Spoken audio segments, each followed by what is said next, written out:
नमस्कार, आप देख रहे हैं UK times TV digital news portal. हम पहुंचाते हैं हर खबर सीधे आप तक। उत्तराखंड के शिक्षा मंत्री धन सिंह रावत रुड़की पहुंचे, जहां उन्होंने अपना घर आश्रम का दौरा किया।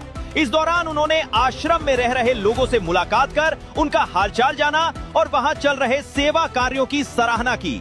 मंत्री ने कहा कि अपना घर मूल रूप से राजस्थान की संस्था है, जिसने अपने सेवा कार्यों के जरिए पूरे देश में अलग पहचान बनाई है। रुड़की में इस आश्रम का संचालन सत्येंद्र गुप्ता द्वारा किया जा रहा है, जिसे उन्होंने बेहद सराहनीय प्रयास बताया। उन्होंने जानकारी दी कि आश्रम में वर्तमान में 100 से अधिक लोग रह रहे हैं, जिनकी देखभाल, भोजन, इलाज और रहने की पूरी व्यवस्था संस्था द्वारा की जाती है। यहाँ रहने वाले कई लोग ऐसे हैं जिन्हें अपने घर या परिवार के बारे में भी कोई जानकारी नहीं होती।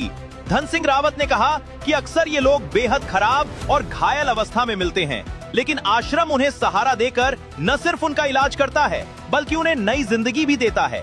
उन्होंने यह भी बताया कि उन्होंने कई बार आश्रम को सहयोग देने की इच्छा जताई, लेकिन संस्था ने विनम्रता से मना करते हुए कहा कि जरूरत पड़ने पर वे स्वयं संपर्क करेंगे। सबसे पहले तो बड़े भाई सत्येंद्र गुप्ता जी का, उनके पुत्र का बहुत अभिनंदन करने के लिए यहाँ पे आया हूँ। और ये जो अपना घर संस्था है, ये बेसिकली राजस्थान भरतपुर में इसका जो है पहले गठन हुआ था और वहाँ से आज पूरे देश में चली है। और गुप्ता जी जो कि सामाजिक कार्यकर्ता भी हैं, विश्वविद्यालय भी चलाते हैं और उन्होंने एक बड़ा पुण्य का काम किया है और लगभग 125 से ज़्यादा प्रभु यहाँ पे उन्होंने रखे हैं। उनकी रहने की, खाने की पूरी व्यवस्था वो देखते हैं। अरे प्रभु सब ऐसे हैं जिनको कि ये पता नहीं है कि उनका घर कहाँ है, किस हालत में वो हैं, तो हर दृष्टि से उनकी ये सेवा कर रहे हैं।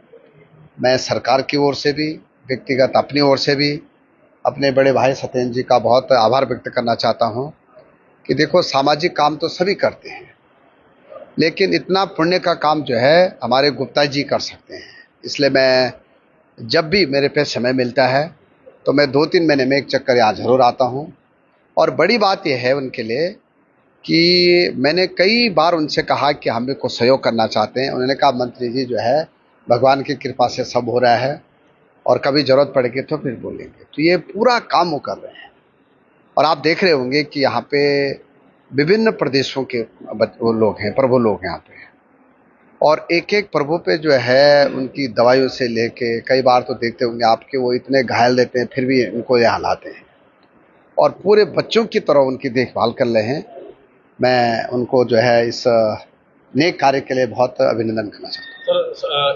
देखिए, हमने आयोग को लिख के दे दिया है और मुझे लगता है कि आयोग जल्दी उस पर कोई निर्णय करेगा, क्योंकि उत्तर प्रदेश में वही मैं कह रहा हूँ कि मैंने आयोग को लिख दिया है, अपने लोक सेवा आयोग को, और मुझे लगता है कि बहुत जल्दी आयोग उस पर कोई ना कोई निर्णय कर लेगा। बच्चों की किताबों पर भी बहुत मारा पता लग रहा है। देखिए, बच्चों की किताबें तो पहली बार आपने देखा होगा कि इन 25 वर्षों में पहली बार हमने 1 अप्रैल को बच्चों को किताबें दे दी है। और ये भी आपने देखा होगा कि हम हर सरकारी स्कूलों में बच्चों को निःशुल्क किताबें देते हैं। आज मेरे साथ हमारे सीओ भी हैं, हमारे बेसिक शिक्षा अधिकारी भी हैं। आज हमने बैठक भी की है। अगर कहीं भी प्राइवेट स्कूल वाले कोई शिकायत उनकी मिलती है तो उनके खिलाफ कार्रवाई जरूर की जाएगी। ठीक।